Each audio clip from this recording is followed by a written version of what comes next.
জয় মা। শ্রী শ্রী মা বৃন্দাবনে পুনরায় হাতের বালা খুলিতে গিয়াছিলেন।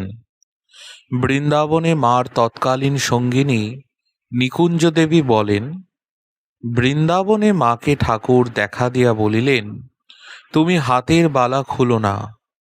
গৌরদাসীর কাছে বৈষ্ণবতন্ত্র জেনে নিও। কৃষ্ণপতি যার, তার বিধবা হওয়া নাই, সে চির সধবা। গৌরীমার সঙ্গে দেখা হইলে মা তাহাকে ঠাকুরের কথা জানাইলেন।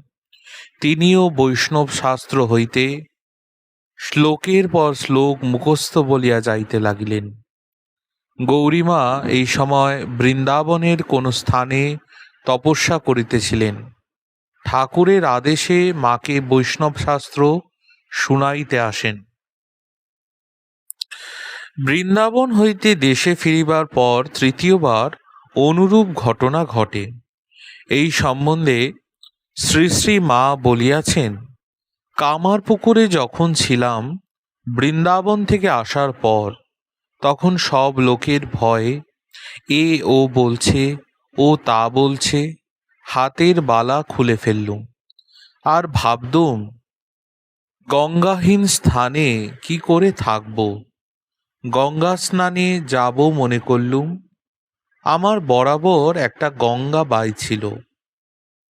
একদিন দেখি কি, সামনের রাস্তা দিয়ে ঠাকুর আসছেন আগে আগে, পেছনে নরেন, বাবুরাম, রাখাল, এইসব যত ভক্তেরা।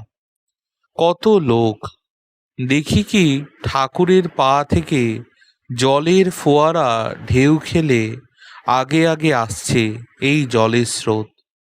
আমি ভাবলুম, দেখছি ইনি তো সব, এর পাদপদ্ম থেকেই তো গঙ্গা।